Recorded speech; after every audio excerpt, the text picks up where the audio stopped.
Hoje vamos trazer para vocês 5 aprendizagens que nós tivemos aí ao longo da nossa jornada de casados.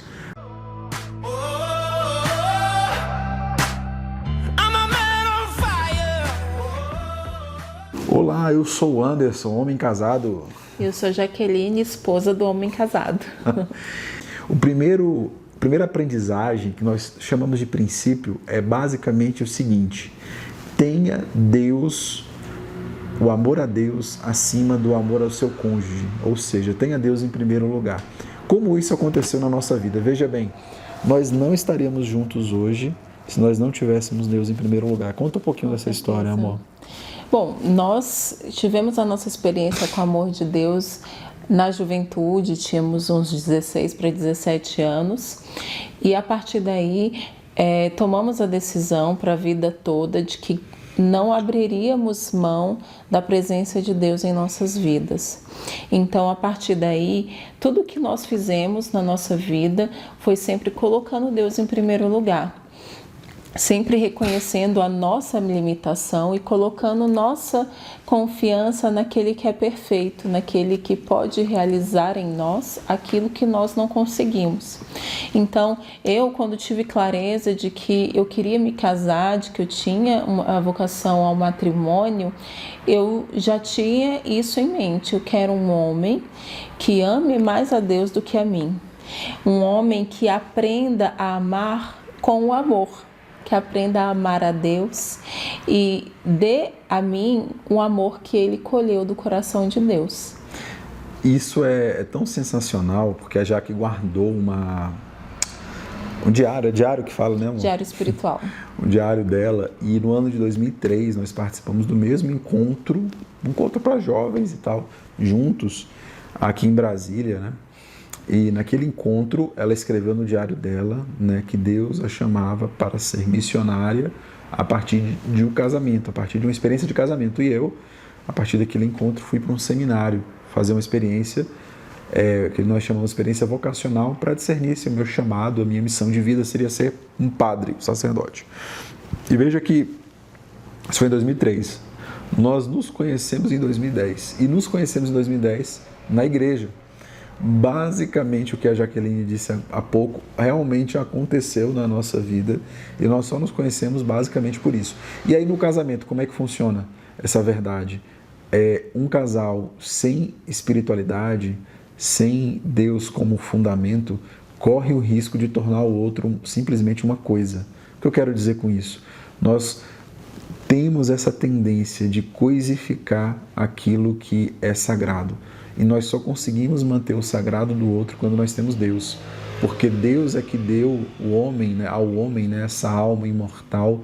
Deus é que concede ao homem o sopro da vida. Então, para que eu consiga trazer a Jaqueline na profundidade do ser dela, na riqueza de quem ela é, eu preciso desse fundamento que é Deus, né? E nós sabemos que Deus é amor. Então, ter um amor que é perene, que é constante, que não para na primeira dificuldade da vida, basicamente é Deus que sustenta. Então, o primeiro aprendizado é ter Deus como fundamento de um casamento, amando a Ele primeiro do que o próprio cônjuge. Sim, essa graça do amor de Deus nos permite enxergar o outro como sagrado, e enxergar o outro como sagrado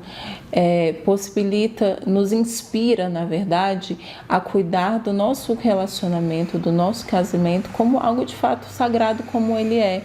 Então, nós não paramos nas dificuldades, não paramos nas nossas limitações nem na do outro. Ao contrário, nos dedicamos para aquilo que nós sabemos que é sagrado, que é importante, que é valioso, para que dê certo. Exatamente. E logo no início do nosso casamento, ou do nosso namoro, na verdade, ainda no namoro, nós vivemos a segunda experiência que a gente traz hoje de maneira muito forte para a gente, que é o alinhamento dos valores. E valor é basicamente tudo aquilo que norteia a nossa vida de uma forma muito impactante, ou seja, é um traço de comportamento que para nós é essencial. E ali existem as nossas regras de conduta, a forma como a gente se relaciona com os outros, aquilo que é muito importante para mim no relacionamento, no casamento, basicamente são os valores. Vou dar um exemplo. Nós hoje temos 3 filhos, tivemos 3 filhos. A nossa primeira filha já está no céu, Helena. Mas ter 3 filhos, o que está por trás é um valor. Sim. Né? O valor de uma família, basicamente modelado de uma forma muito comum. E aí, outros valores que nós fomos alinhando ao longo do tempo, né, amor? O valor do servir ao próximo, né? O valor da fé, né? O valor da família. Todos esses valores permitiram que nós nos relacionássemos num nível de maior harmonia, apesar das diferenças. Veja bem, as diferenças elas existem, mas os valores em sintonia dão a gente essa liga, essa condição de se relacionar num nível mais profundo e mais estável no relacionamento. É como se nós pudéssemos, compartilhando os mesmos valores, nós também temos a mesma visão, né, de futuro, nossos planos comungam, porque nós também comungamos dos mesmos valores. E muitas vezes a discussão, o desalinhamento de um casal se dá justamente pelo desalinhamento dos valores, né?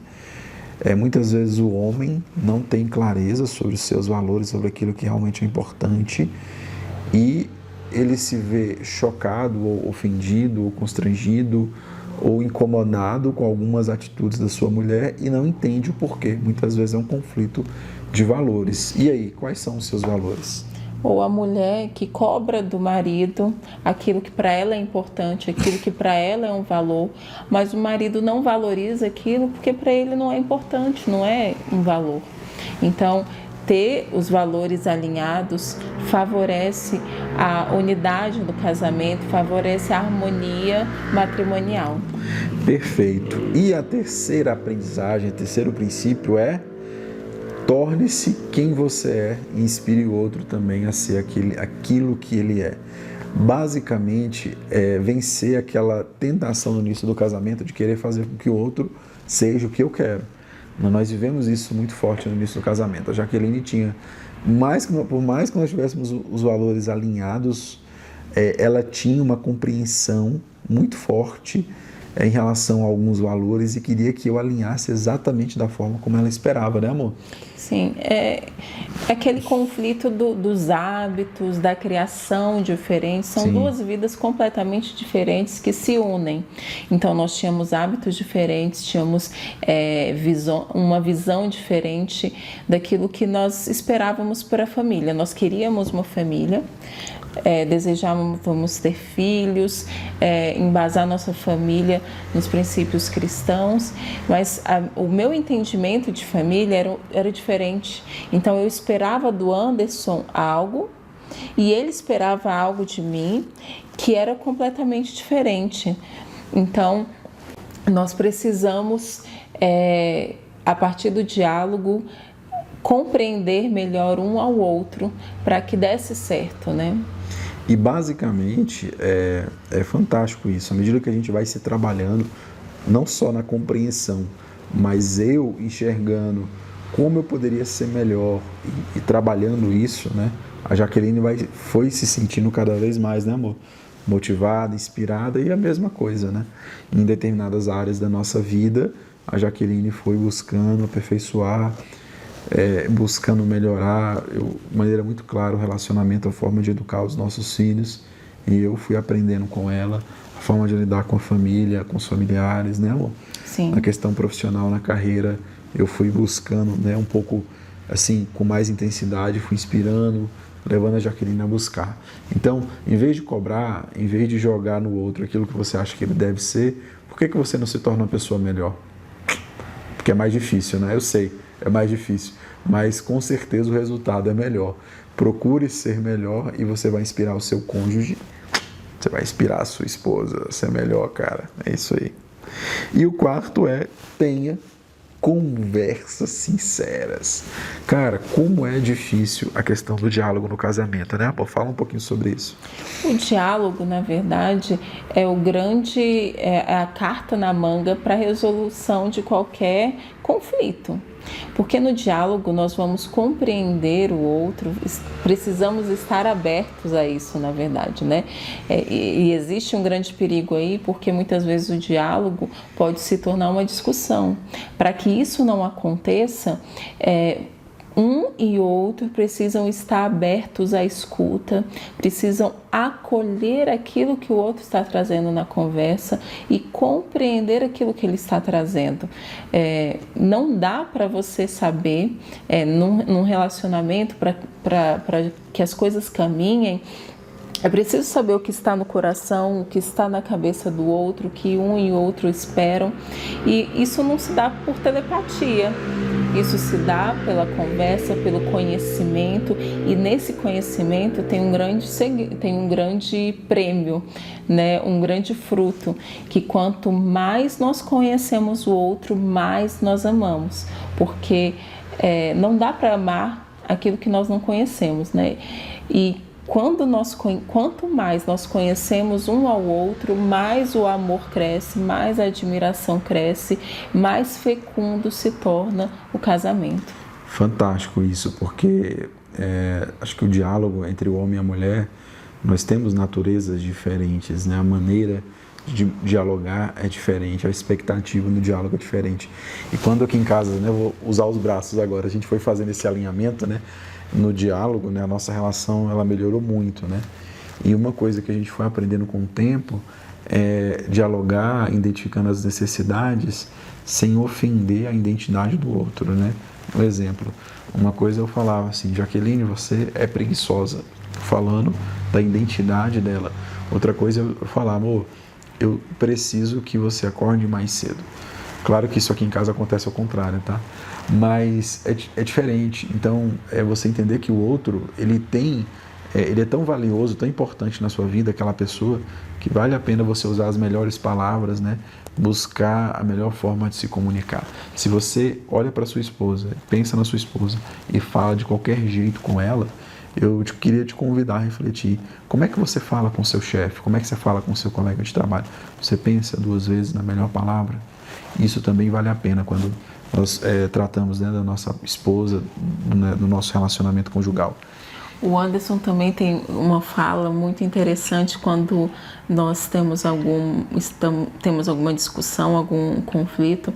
Às vezes ele fala algo e a interpretação que eu dou para aquela fala dele é uma interpretação negativa. E aí ele fala: por que você entende o que eu falo sempre da pior forma? Entenda que se eu te amo, sempre eu vou estar falando com o melhor intuito, com o melhor sentido possível. Então, nós mulheres precisamos também fazer esse exercício, né? De compreender a fala do nosso marido da melhor forma possível, porque se ele nos ama, ele sempre vai querer zelar pelo nosso melhor.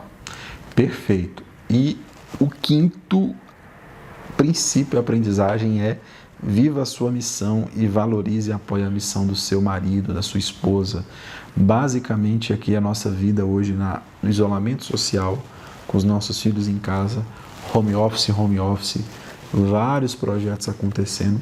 Tudo isso só é possível porque nós identificamos em nós uma missão muito forte, né, amor? Sim. Primeiro, a missão que é o nosso próprio casamento, a educação dos filhos, o amor, a relação entre nós.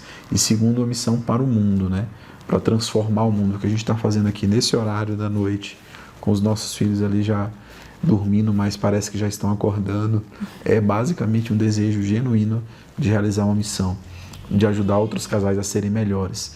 Então nós queremos fechar essa live de hoje dizendo para vocês: percebam que o casamento de vocês já é extraordinário, mas no limite que ele tem. O limite que o casamento de vocês tem é o caminho para um relacionamento extraordinário. E esse último aspecto é fundamental. Inclusive, eu gostaria de desafiar você a tornar o outro uma missão. Basicamente, perceber que um casamento se firma também nessa cumplicidade de fazer o outro ser melhor. A Jaqueline, para mim, também é uma missão, né? Eu olho para ela e quero que ela seja cada dia melhor, mas não levando isso com peso, com a cobrança. Pelo contrário, sabendo que eu posso contribuir para que ela se torne cada vez melhor. Não é isso, amor? Isso. Estamos aqui ouvindo a nossa filha Catarina já chorando. E tocando aqui também. Terminamos por aqui. Siga-nos no nosso canal, curta, compartilhe e vamos juntos. Tchauzinho, até mais. Até mais.